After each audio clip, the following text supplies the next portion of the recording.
लेकिन सवाल तो ये है, मैडम क्या कर रही हैं? क्या इन्हें नहीं है एहसास कि इस रेस्ट हाउस में हो क्या रहा है? आप एहसास की बात करते हैं और वो एहसासों की बात करती हैं। कल कह रही थी मैं बहुत जल्द इस रेस्ट हाउस की प्रमोशन के लिए पूरी फिल्म इंडस्ट्री को यहाँ मदऊ करने पे गौर कर रही हूँ। मगर वो फिल्म वालों को यहाँ लाके क्या दिखाना चाहती हैं? शायद वो सेट जो लगने के बाद आदमी अपने घर नहीं जा सकता। मुझसे तो मालकन ने अब्बा के मरने का अफसोस भी नहीं किया।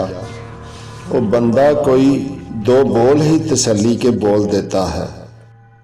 इन अमवात की कोई इत्तला शमाइल साहब तक भी पहुंची है या वो अभी तक लाइल्म है?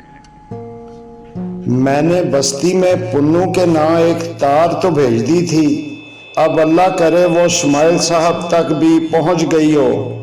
वक्त के साथ तार मिल जाए तो बंदा भी उसी के साथ बंधा चला आता है। मैंने बड़ी मुश्किलों से बैरों को जाने से रोक रखा है, वरना इनमें से तो कोई भी यहाँ नौकरी करने को तैयार नहीं। यही हाल उन लड़कों का भी है। कहते हैं कंप्यूटर में हिसाब किताब लिखते हैं तो मुनकर नकीर याद आ जाते हैं। अगर इस रेस्ट हाउस में लोग इसी तरह मरते रहे तो यहाँ कौन ठहरेगा?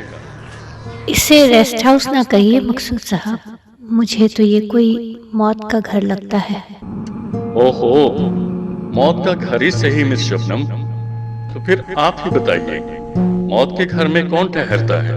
वही जिसकी मौत आई हो।